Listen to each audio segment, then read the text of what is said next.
Bienvenidos a Aprende Inglés con Historias. Aprende inglés de manera divertida y fácil con Historias Cortas, que te mantendrán enganchado mientras mejoras. Tanto si eres principiante como si buscas perfeccionar tu inglés, nuestras lecturas y cuentos. Te ayudarán a avanzar a tu propio ritmo. Once upon a time, in ancient Greece, there was a young man named Byzas. He was the son of Nissos, a wise and respected king. One sunny afternoon, King Nissos called Byzas to the palace garden.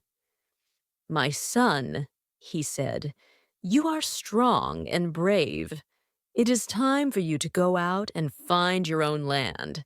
Build a city there where people can live and prosper."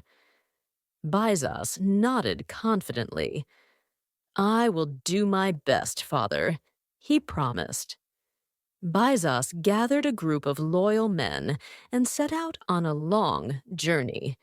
But finding a perfect land was not easy. The journey was full of challenges. First, they came across thieves who tried to steal their supplies. Byzas and his men had to fight them off. Then, the weather turned harsh. The sun blazed during the day, and cold winds blew at night, making it hard to travel. Worst of all, wild animals roamed the lands and frightened them at every turn. After many months of travel, Byzas was tired and frustrated. No place felt right for building a city. One night, he sat by the campfire, his head in his hands. "What should we do?" he asked his companions. They had no answers. That night, Byzas had a strange dream.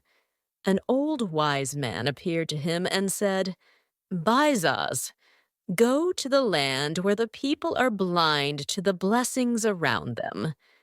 There you will find what you seek." Byzas woke up, feeling confused. "The land of the blind?"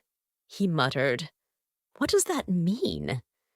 But since they had no other idea, he decided to follow the dream.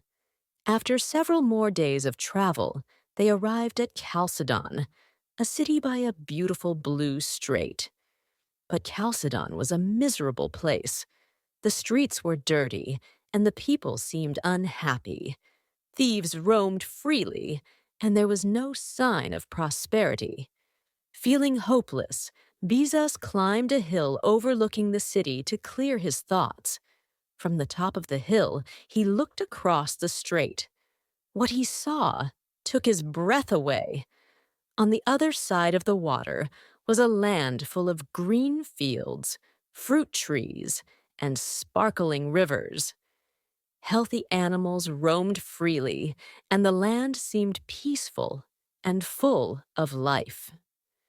"How can these people live in Chalcedon when such a beautiful place lies right across the water?" Byzas exclaimed. "They must be blind to the blessings around them." Suddenly, he remembered the words from his dream. "Go to the land where people are blind to the blessings around them." Byzas laughed with joy. "This is it! We have found the place!" he shouted to his men. Byzas and his men hurried back down the hill and boarded their ship. They crossed the strait and landed on the fertile, beautiful land. The men cheered and celebrated. "This is where we will build our city," Byzas declared. "It will be a place of happiness and prosperity." They wasted no time. They built homes, planted crops, and made sure everyone had clean water to drink. Over time, the city grew and became a place of trade, knowledge, and peace. People from far and wide came to live there and share in its success. Years passed, and Byzas's city became one of the greatest cities in the world. It was filled with gardens, markets, and happy people. Byzas often stood on the same hill where he had first seen the land and smiled. "This city was built because we never gave up," he said. Even when times were hard, we kept looking until we found what we needed. That is how success is made. Today, that city is known as Istanbul, a place where people from all over the world still come to visit and admire its beauty.